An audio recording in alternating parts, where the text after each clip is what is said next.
টাঙ্গাইল জেলার গোপালপুর থানার অন্তর্গত ধোপাকান্দি লক্ষ্মীপুর কেন্দ্রীয় জামে মসজিদের উদ্যোগে মহাবিশ্বের মহাবিশ্ব আমাদের মালিক আমাদের মনির মহান রব্বুল ইজ্জাত ওয়াল জালালের মুখের পবিত্র বাণী কোরআনে কারীম তাফসীর মাহফিলের স্বনামধন্য সভাপতি বাংলাদেশ জামাত ইসলামী গোপালপুর উপজেলার শ্রদ্ধাভাজন আমির জনাব হাবিবুর রহমান তালুকদার দামাত বারকাতুহুল আলিয়া, প্রধান অতিথি এ অঞ্চলের কৃতি সন্তান ইসলামী চিন্তাবিদ রাজনীতিবিদ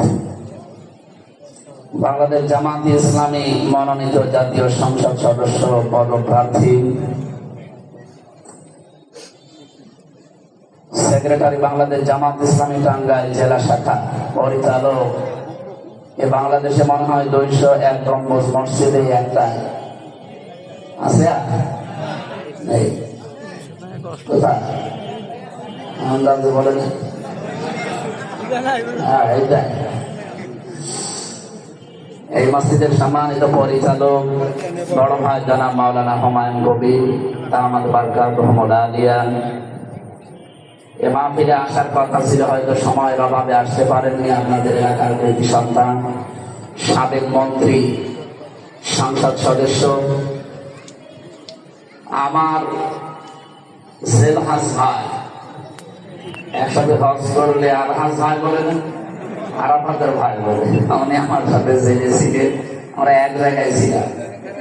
আমি তো 3 বছর, ওনার কাছে 17 বছর।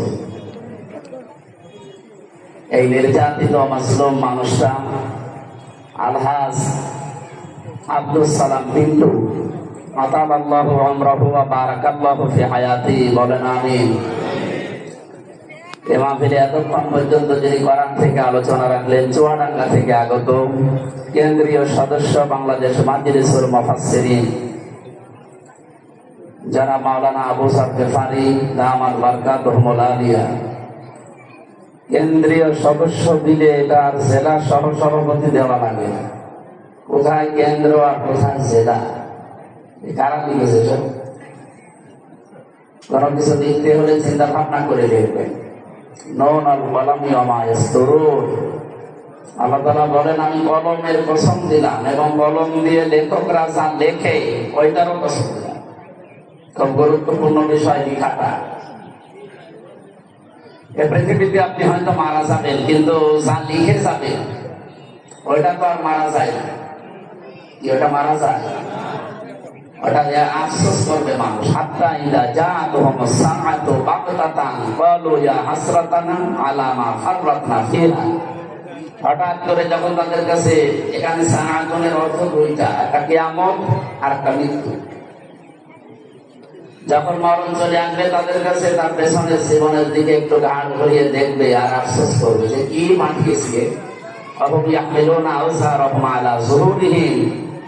তারা কিয়ামতের ময়দানে বহন করে নিয়ে বেড়াবে তাদের পাপের বোঝাগুলো একটার পর একটা। যেহেতু সার মানে বোঝা আর আউজা এটা বহু বছর।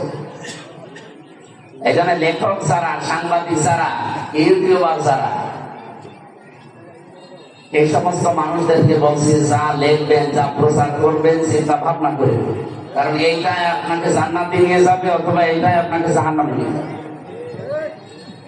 আপনি একটু চিন্তা করেন তো, পৃথিবীতে সর্বপ্রথম কিন্তু আল্লাহ এই লেখা জিনিসের নাম দিয়েছে কলম।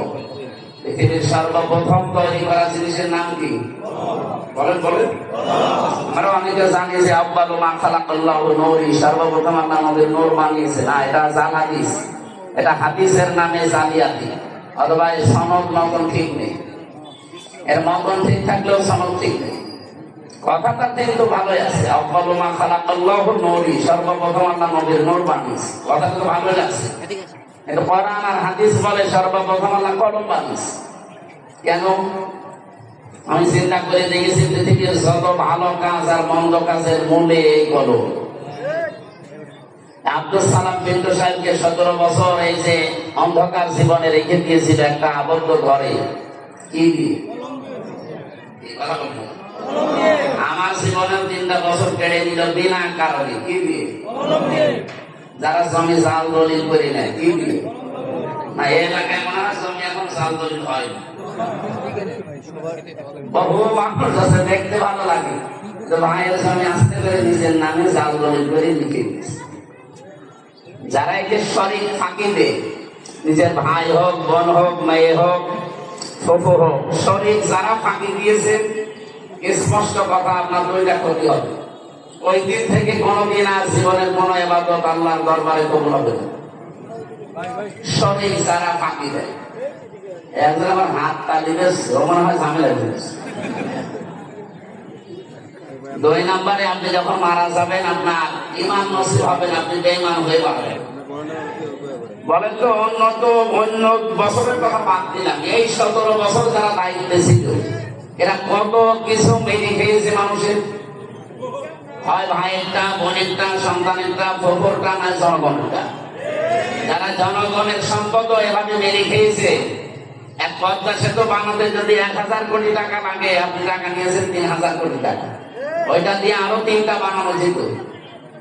এইভাবে যারা আত্মসাৎ করলেন, যেদিন এরকম কর্মকাণ্ডে আপনি জড়িত, ওই দিন থেকে আপনার জীবনের কিচ্ছু কবুল হয় না। তাহলে আপনি হজ করেছেন, হজটা মাঠে মারা গেছে, এই কথা বললেন না কেন? আপনি মাদ্রাসা বানিয়েছেন, মাদ্রাসা কবুল হয় না। আপনি যা করেছেন দুনিয়ায় ভালো কাজ, ওই পর্যন্ত শেষ, আর আকাশে ওঠে না।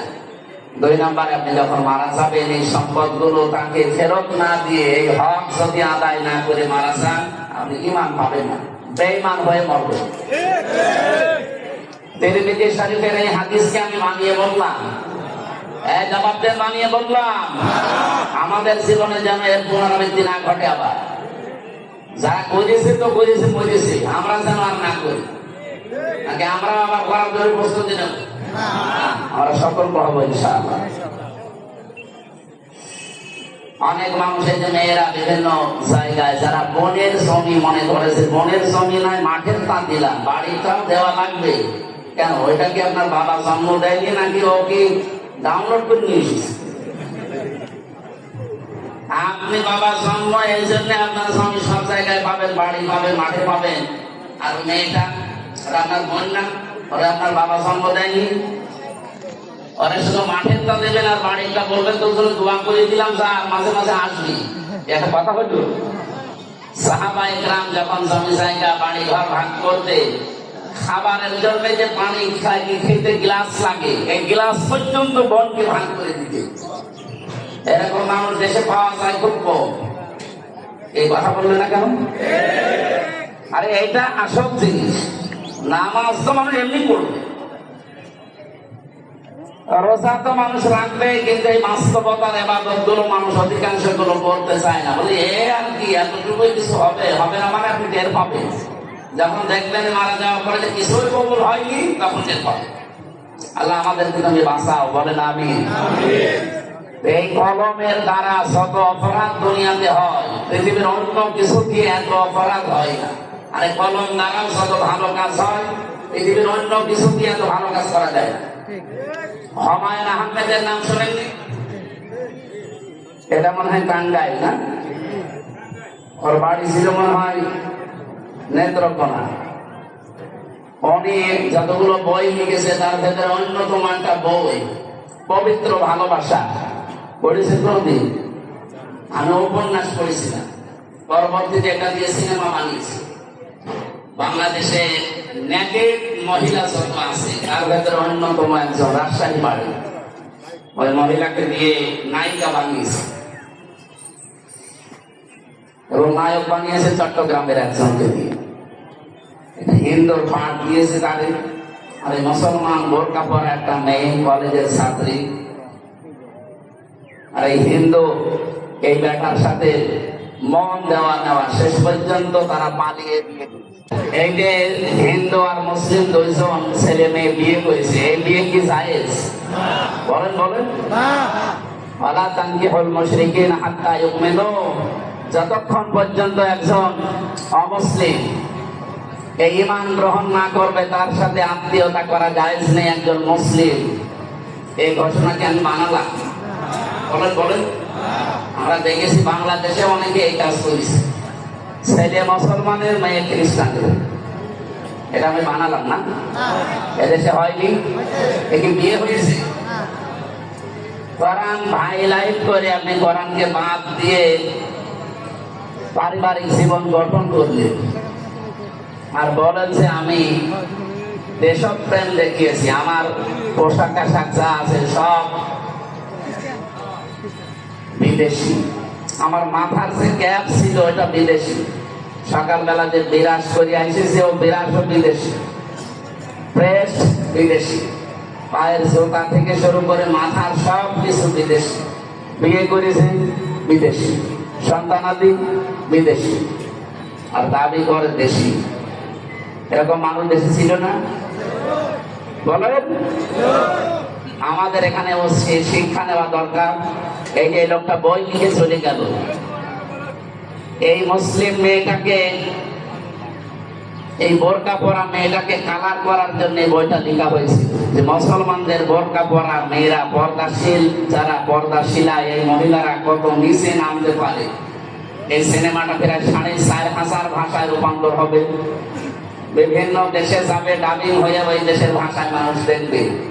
মুসলমানরা নাই কিছু মনে করলো না, কিন্তু অন্য ধর্মের যারা আছে তারা ইসলাম যারা দেখতে পারে না, ওরা খারাপ ধারণা করবে না করবে না? যিনি লিখেছিলেন উনি তো মারা গেছে, কিন্তু এই লিখিত বই, এই নভেল, নাটক, সিনেমা কি মরে গেছে? যতদিন পর্যন্ত থাকবে যত মানুষ ইসলাম এবং আল্লাহর এই বিধান পর্দা নিয়ে খারাপ ধারণা করবে, ওর আমল নামায় এই গুণাগুলো সেটাই থাকবে। আল্লাহ এই জন্য সার না দিয়ে আওসার দিয়েছে। আপনি হয়তো মারা যাবেন, আমার এই যে 33 বছর বয়স, 33 বছরে যদি আমি 33 মন গোনা করে মারা যাই, ওই গোনার বোঝা আল্লাহ আমার মাথার উপরে চাপিয়ে দিলে তো আমার বিচার শেষ হয়ে যাওয়ার কথা। কিন্তু আমার মাথার উপর যদি কিয়ামত আসতে আসতে 33,000 মন গোনা আল্লাহ চাপিয়ে দেয়, আমার কথার অর্থ বুঝেছে? ওই যে উনি কলম দিয়ে যে লিখেছিল মারা গেল, উনি হয়তো মারা গেছে 70-80 বছর বয়সে, 80 মন গোনা নিয়ে। কিয়ামত আসতে আসতে এটা 80,000 মন হবে না? এরকম কোন কাজে যেন আমরা জড়িত না হয়, খালি সাদগায়ে জারিয়ার নাম শুনি, এর পাশাপাশি যে গোনায়ে জারিয়াও আছে অনেকে আমরা জানি না। খালি সাদগায়ে জারিয়া আছে, গোনায়ে জারিয়া নেই। এজন্য আমার কথা ছিল সর্বপ্রথম আল্লাহ যেহেতু কলম বানিয়েছে, আর কলম দিয়ে যত ভালো কাজ এবং মন্দ কাজের সূচনা হয়, আমরা কলমের ব্যবহার সঠিকভাবে করতে চাই। আগামীতে কোনো জায়গায় কোনো কিছু লিখলে সঠিকটা লিখবে। আজকের প্রধান আলোচক উনি কেন্দ্রীয় সদস্য বাংলাদেশ মাজলিসুল মুফাসসিরিন, এটা আলেমদের একটা সংগঠন সারা বাংলাদেশে। এজন্য জেলার সহসভাপতি এই নিম্ন পদটা দেওয়ার আর দরকার নেই। আল্লাহ তার আলোচনা কবুল করেন। সার্বিক তত্ত্বাবধানে যিনি আছেন জনাব আমিনুল ইসলাম, জনাব ফরহাদ আলী। এই মাহফিলে উপস্থিত আছেন মাওলানা হোসাইন আহমেদ মাহফুজ সহ নাম না জানা বহু আলেম ওলামা আছে। বিশেষ করে আপনাদের 201 গম্বুজ মসজিদ, এই টাঙ্গাইল জেলা অন্য কেউ অনেকে না চিনলেও এই মসজিদটা অন্তত চিনি। আল্লাহর ঘরের কারণে জেলার দামও বেড়ে গেছে, পরিচিতিও আল্লাহ বাড়িয়ে দিয়েছেন। সেখানকার সম্মানিত খতিব, ইসলামী চিন্তাবিদ মুফতি আব্দুল্লাহ আতালাল্লাহু উমরাহু ওয়া বারাকাল্লাহু ফি হায়াতি, বলেন আমিন। সম্মানিত ভাইয়েরা, আপনারা বসতেও পারছেন না, কারণ সারাদিন সারা রাত বৃষ্টি হচ্ছে। ভেজা জায়গায় যারা দাঁড়িয়ে আছে, কোন ইবাদতে যদি কষ্ট বেশি হয় ওই ইবাদতে সওয়াব বেশি হয়। আমার মনে হয় এটা যদি আরামে শান্তি নিয়ে বসে শুনতে পারতেন যে সওয়াব হয়তো আজকে ডবল সওয়াব হবে। কি কথা বলেন না কেন? এখানে কষ্ট যারা করছেন, স্বীকার করলেন, আপনাদের সওয়াব যেন আল্লাহ পরিপূর্ণ করে ডবল করে দেয়। আরো জোরে বলেন পৃথিবীতে 3টা কাজে সওয়াব ডবল হয় আর 3টা কাজে গুনাহ ডবল হয়। 3টা কাজে সওয়াব বেশি হয়, ডবল হয় কোন কাজে? তার 1 নম্বরে কোরআনের জন্য যদি কেউ কষ্ট করে, ওই কষ্টের জন্য আল্লাহ তাকে সওয়াব ডবল দেবে। জিহাদের ময়দানে যদি কেউ কাজ করে, ওই জিহাদের কারণে আল্লাহ তার সওয়াব দেবেন ডবল। পরিবারস্থ লোকদের জন্য কোন মানুষ যদি দুনিয়াতে কাজ করে, পরিবারের মুখে হালাল খাবার তুলে দেওয়ার জন্য যারা শ্রম দেয়, কষ্ট করে, আল্লাহ তাদেরও সওয়াব, উজরত, পারিশ্রমিক ডবল দেবেন। সিস্টেম অফ পৃষ্ঠায় দেখুন, এই দুনিয়াতে যারা তিনটা অপরাধ করবে ইউবাসু লাহুল আযাবু ইয়াউমাল কিয়ামা ওয়া ইয়াখলুদ ফীহি মুহানা। সূরা ফুরকানের ভেতরে আছে ৭০ নম্বর আয়াতে আল্লাহ জানিয়েছেন এই পৃথিবীর ময়দানে শেষ করার পরে কিয়ামতের দিন তাদের এই শাস্তিগুলো আমি আল্লাহ ডবল করে দেব এবং নিকৃষ্ট একটা জায়গায় অবস্থান করার জন্য তাদেরকে পাঠাবো, চিরকাল সেখানে তারা থাকবে। এই যে তিনটা অপরাধের শাস্তি ডবল হবে, আমাদের জীবনে যেন এগুলো না আসে।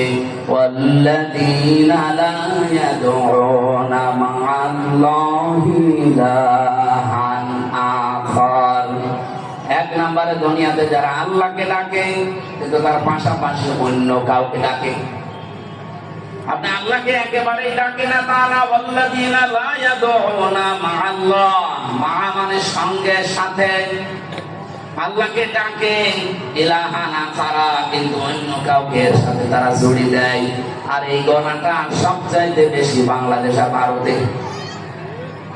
কি ঘুমাচ্ছেন আপনারা? আজকে থেকে আপনি আল্লাহকে ডাকবেন, পাশাপাশি অন্য কাউকে আর ডাকা যাবে না।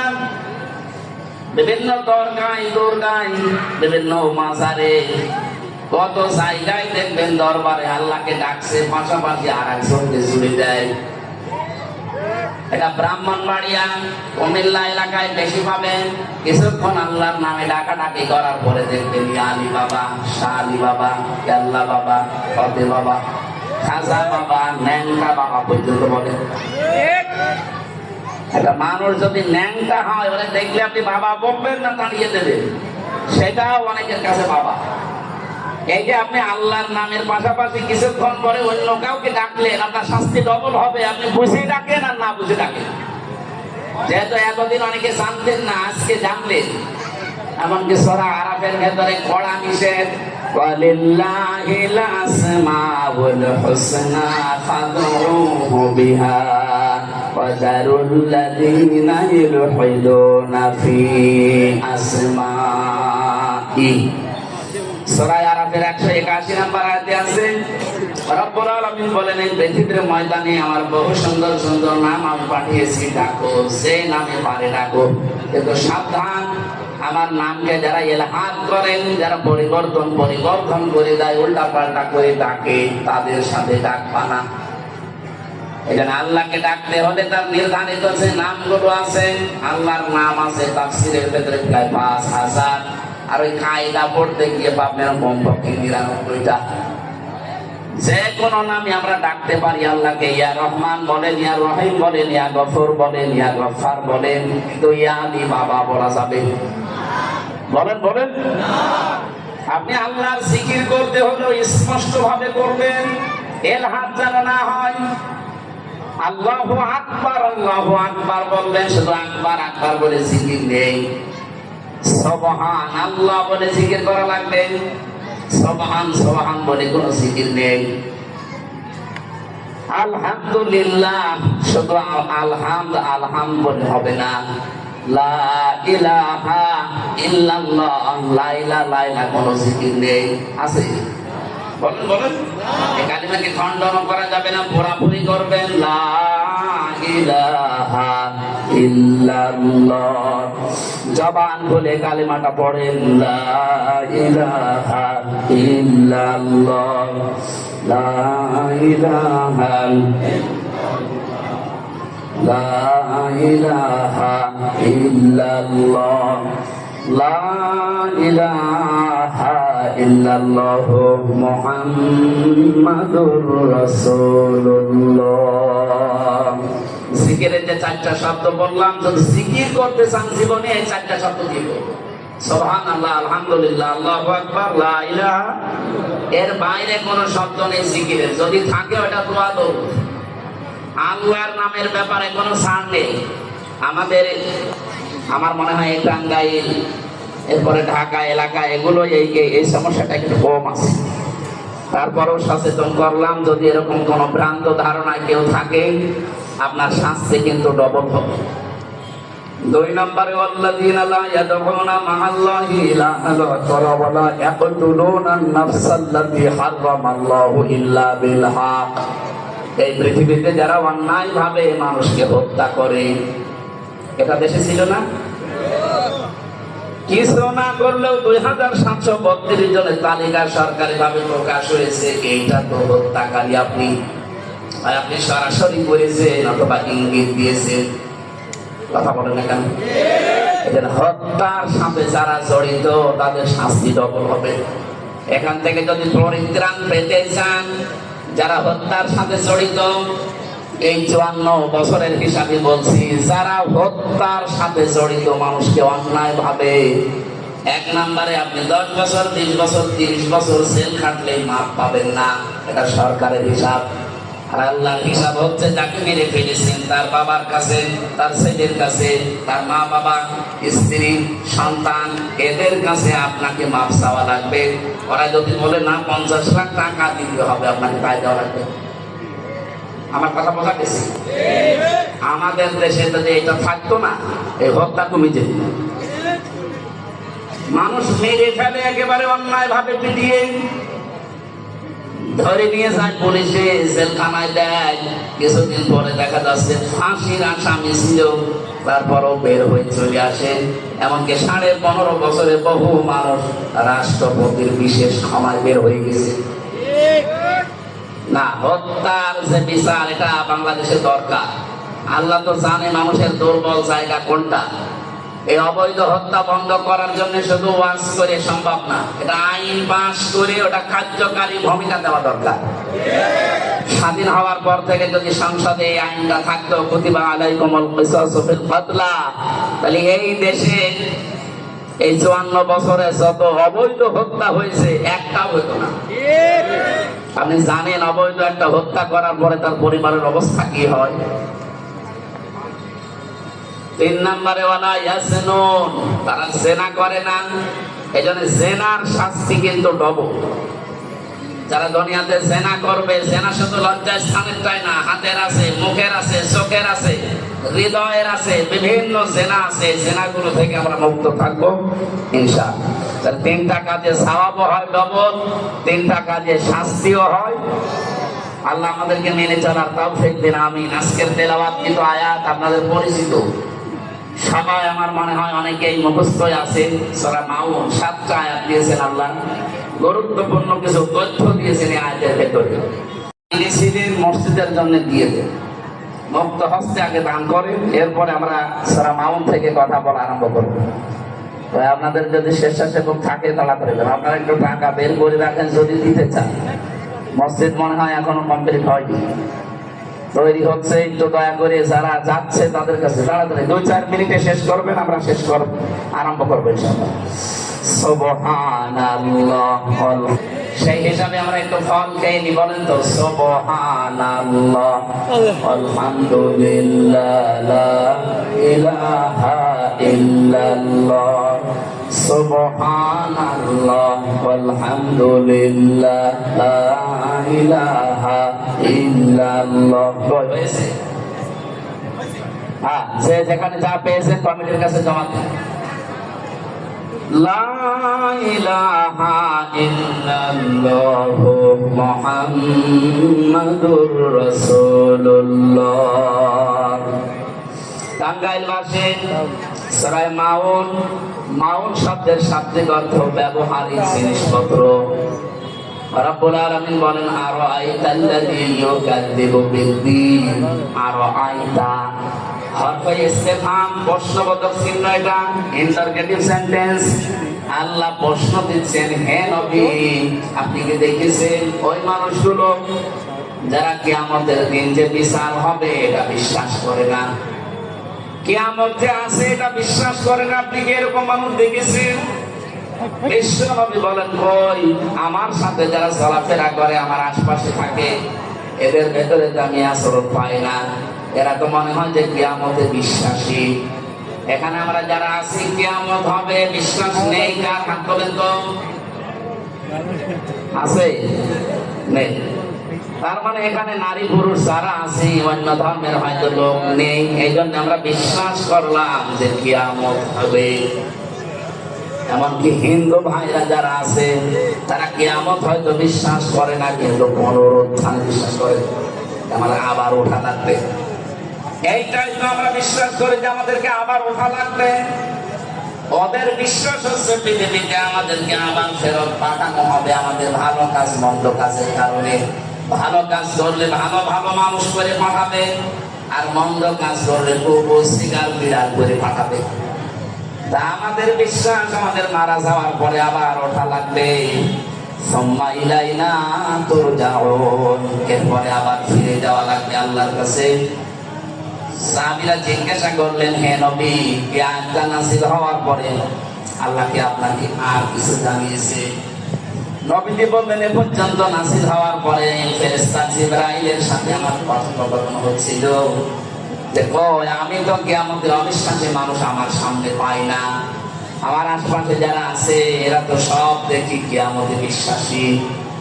রব্বুল আলামিন বলেন, না ফাযালিকাল্লাযী ইয়াদউল ইয়াতীম, হে নবী, কিয়ামত বিশ্বাস করে না ওই মানুষগুলো যারা এতিমের গলায় ধাক্কা দেয়। টাঙ্গাইলবাসী এতিম মানে কি? আমরা অনেকেই মনে করি মা বাবা যাদের নেই এরা এতিম। হুমায়ুন সাহেবের মা বাবা আছে, এটা এতিম। এতিম অনেক, কিন্তু অনেক বুড়ো এতিম। আমার মা বাবা আছে, আমি তো আর এতিম না। এতিম কাকে বলে অনেকে আমরা জানি না। তমন শব্দ আমি একটা অভিধানে দেখেছিলাম, তমন শব্দ থেকে এই শব্দটা যদি এটা আর একটা অভিধান, যার খাদ্যের জন্য হাহাকার, খাবারের জন্য যারা চেষ্টা চালিয়ে বেড়ায়, এই মানুষগুলোই এতিম। কোরআনে কারিমে সূরা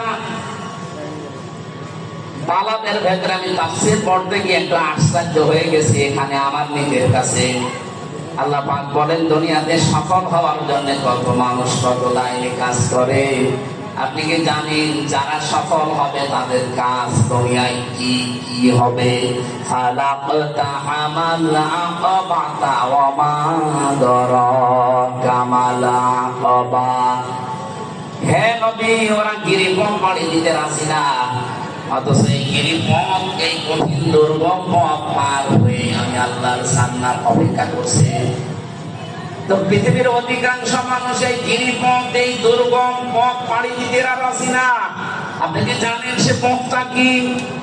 আকাবা নামে যে পথ, গিরিপথ, দুর্গম, এটা কি আপনি কি জানেন? যেটা মানুষ পার হতে চায় না। ফাক্কু রাকাবা, এটা হচ্ছে দাসত্ব মুক্তিকরণ। এবার একটু খেয়াল করে দেখেন, বাংলাদেশে দল, মত, জাতি, বর্ণ, ধর্ম আমরা নির্বিশেষে যারা আছি, আমি হিসাব করে দেখলাম ৭২টার উপরে দল এই দেশে আছে। কতগুলো বলেন বলেন? সব দলের কর্মসূচির ভেতরে সফলতার মাপকাঠি নেই। সফল দুনিয়া আখিরাতে যদি হতে চান তাহলে ফাক্কু রাকাবা, এইটা আপনার হাতে দেওয়া লাগবে। হে নবী, এই মানুষগুলো পৃথিবীতে মানুষের গোলামি থেকে, দাসত্ব থেকে যারা মুক্ত করার জন্য কাজ করে, আমি আল্লাহ বলছি উলাইকা আসহাবুল মাইমানা, এরা সৌভাগ্যশালী, এরা সফল। ৭৩টা দলের সেই দলের কর্মসূচিতে মানুষকে মানুষের গোলামি থেকে, দাসত্ব থেকে মুক্ত করার জন্য যারা কাজ করছে তারা সফল। এক কথা বলছেন? আর আমি নিজে হিসাব করে দেখলাম, এই বাংলাদেশে এই কর্মসূচি প্রথমেই পালন করে জামাত ইসলামী। এরা চায় মানুষকে মানুষের গোলামি থেকে, দাসত্ব থেকে মুক্ত করে আল্লাহর গোলাম বানাতে। কারণ আল্লাহুল খালকু ওয়াল আমরু, জমিন বানিয়েছে আল্লাহ, এখানে সিদ্ধান্ত চলবে কার? কিছুদিন আগে একটা কমিশন রিপোর্ট দিয়েছিল, আমি দেখলাম ১৩টা কোরআনের আয়াতের বিরুদ্ধে তারা অবস্থান নিয়েছে। তার ভেতরে ১ নাম্বার এটা, ওরা বলছে দেহ আমার, সিদ্ধান্ত আমার। দেহ আপনারা কি করে? আপনার বাবা আর মা শুধু বিছানায় ছিল, এতটুকু শেষ। বাকি যা করার সব এই হামসা পর্যন্ত কে করেছে? আল্লাহ। বলেন বলেন? ফালিয়ানজুরিল ইনসানু মিম্মা খুলিক, খুলিকা মিন মাইন দাফিকিন ইয়াখরুজু মিন বাইনিস সালবি ওয়াত তারাইব। রব্বুল আলামিন বলেন, হে পৃথিবীর মানুষেরা, একটু নজর করে দেখো না কি কি বানালাম। বাবার স্ফটিক দিয়ে দ্রুত গতিতে বের হয়ে যাওয়ায় না পাক পানি দিয়ে আমি আল্লাহ তোমারে বানিয়েছি। আল্লাহ এখানে সলবন 1 বছর দিয়েছেন, আর তারাইব দিয়েছেন 2 বছর। আরবি গ্রামার আমি পড়েছি, এই অভিধানগুলো দেখতে গিয়ে দেখলাম সলবন এটা পুরুষের লজ্জাস্থানকে বলে, আর তারাইব এটা মেয়েদের লজ্জাস্থানকে বলে। বলেন তো, মানুষ তৈরি করার জন্য মা বাবা দুইজনের লাগে না একজন হলেই হয়? বলেন বলেন। কিন্তু বাবার ক্ষেত্রে আল্লাহ 1 বছর দিলেন কেন, আর মায়ের ক্ষেত্রে বহু বছর দিলেন? বহু বছর দিয়েছেন, 2 বছরও না। বহু বছর হয় তখন যখন 2 এর অধিক হয়। আল্লাহ বাবার ক্ষেত্রে 1 বছর দেওয়ার কারণ, বাবা শুধু বিছানায় ছিল এই এতটুকুই, কিন্তু মায়ের যেটা পেটে যে বহন করে 10 মাস 10 দিন, আজ পর্যন্ত কোন বাবা এটা টের পায়নি। 2 নম্বরে ডেলিভারির যে কষ্টটা, বিজ্ঞান এখন কষ্ট পরিমাপ করতে পারে, যে কষ্ট কি করে আপনি পান। এই যে সামিয়ানাটা যদি ভাইকে বলি এটা একটু পরিমাপ করে দেন তো, উনি ফিতা দিয়ে মেপে দিতে পারবে না। বলেন, কষ্ট যে আপনি পান এটা পরিমাপ করার যন্ত্র আছে। এই পৃথিবীতে যত পুরুষ মানুষ আমরা আছি, সর্বোচ্চ 45 ডিগ্রি 45 ইউনিট কষ্ট যদি আপনাকে দেওয়া হয়, আপনি মরে যাবেন। এর বেশি কষ্ট পেলে মানুষ তখন হার্ট অ্যাটাক করে, হার্ট ফেল করে। একজন মা আমাদের মুখ এই দুনিয়ায় দেখাতে গিয়ে 57 ইউনিট কষ্ট সহ্য করে। পৃথিবীর কত শক্তিশালী পুরুষ হোক এটা পারবে না। বলেন তো, কোথায় 45, কোথায় 57? 32টা নাড়ি ছিঁড়তে ছিঁড়তে আসে একটা মানুষ। এরপরে 3 নাম্বার, 2 বছর পর্যন্ত সন্তানকে দুধ খাওয়ানো লাগে। এটা দুনিয়ার কোনো বাবা আজ পর্যন্ত টের পেয়েছে? টের পাবে কি করে? বাবাদের মেশিন পত্র আছে? এটা সব আল্লাহ মাকে দিয়েছেন, যদিও দুধ খাওয়ানোর দায়িত্ব মায়ের না, দুধ খাওয়ানোর দায়িত্ব কিন্তু বাবা। প্রশ্ন আসতে পারে, এতদিন পরে নতুন কথা শুনলাম, বাবা দুধ খাওয়াবে, জিনিসপত্র পাবে কোথায়? দায়িত্ব বাবার, মা পালন করে দিচ্ছে। আপনি কোরআনে দেখবেন সূরা বাকারা 2 নম্বর পারা 17 নম্বর পৃষ্ঠার 1 নম্বর লাইনে 233 নম্বর আয়াতে আছে, والوالدات يرضعن أولادهن حولين كاملين لمن أراد أن يتم الرضاعة। এটা মুযাক্কার শব্দ। এখানে যারা আরবি বসে, মুযাক্কার মানে পুরুষ আর মুআন্নাস মানে মহিলা। আল্লাহ মেয়েদের নাম না দিয়ে লিমান আরাদা আন ইউতিম্মা দিয়েছেন, যে দুধ খাওয়ানোর দায়িত্ব বাবা, পালন করে দেয় কে? মা যদি এই খাওয়ানো বাদ দেয়, মায়ের গুনাহ হবে না। এটা আমার মনে হয় মাইকে না বলাই ভালো ছিল। এখন যদি আমার ম্যাডামের বাচ্চার বয়স এখন 8 মাস, আর বাড়ি যাওয়ার পরে যদি বলে তোমার মেয়ে তুমি নাও, কিভাবে দুধ খাওয়াবা খাওয়াও, আর আমারটা যদি খেতে হয় 5 লাখ টাকা দেওয়া লাগে, সাথে আমি ধরা পড়ে যাবো। কি বলে না যে ভুল হয়ে গেলে?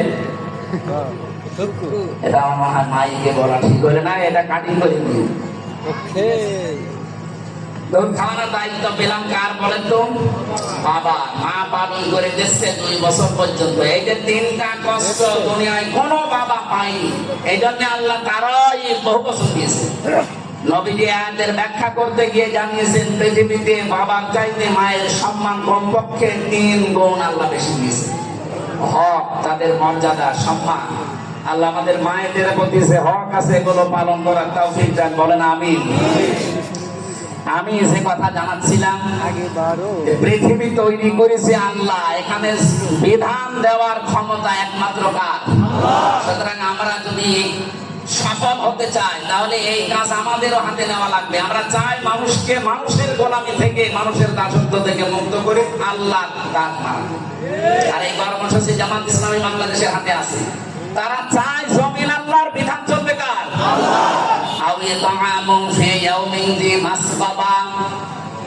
যে মানুষগুলো অসহায় নিঃস্ব, তাদের খাবারের ব্যবস্থা যারা করেন, এই কর্মসূচিও আমরা দেখি যারা একামতে দিনের দায়িত্ব পালন করে তাদের আছে।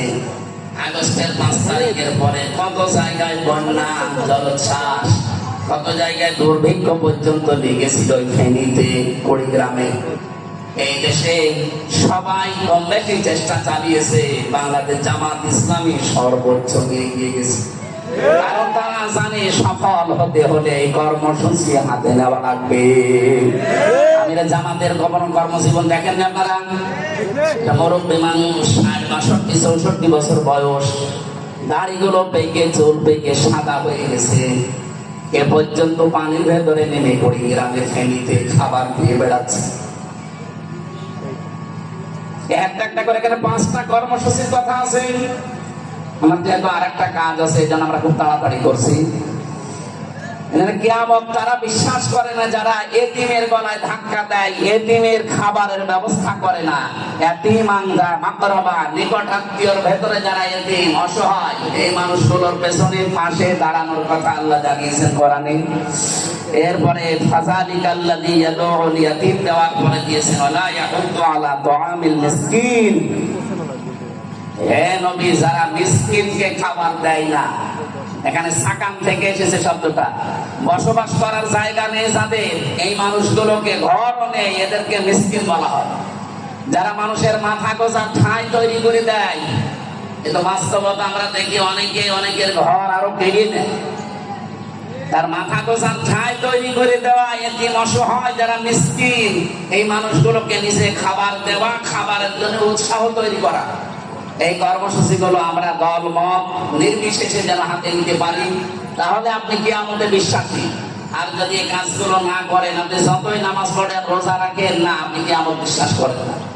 এরপরে যে কথাগুলো আছে, কঠিন কঠিন বিষয় দিয়েছেন। ফাযালিকাল্লাযী ইয়াদউল ইয়াতীম ওয়া লা ইয়াহুদ্দু আলা তুআমিল মিসকিন ফাওয়াইলুল লিল মুসাল্লিন। একটা আয়াতের ভেতরে হাজার হাজার কথা আছে। আমরা আরো আগের থেকে শুরু করতে পারলে আয়াতগুলো শেষ করতে পারতাম। এখন যে আবার মসজিদে ওঠা লাগবে, সময় নেই। 11টা বাজতে চলছে, আমি আর টানতে পারছি না। এখন আমি গোসলও করি না, সারা রাত এমনিতেই জাগা। এখন যে গোসল করে মসজিদে কথা বলবো, এই ফাওয়াইলুল লিল মুসাল্লিন থেকে, এখান থেকে আরম্ভ করবো। যতদূর পারি আমি আর মসজিদে কথা বলবো। যাদের সময় আছে আশপাশ থেকে যদি যেতে পারেন ওখানে যাবেন। আল্লাহুম্মা আমিন। লা ইলাহা ইল্লা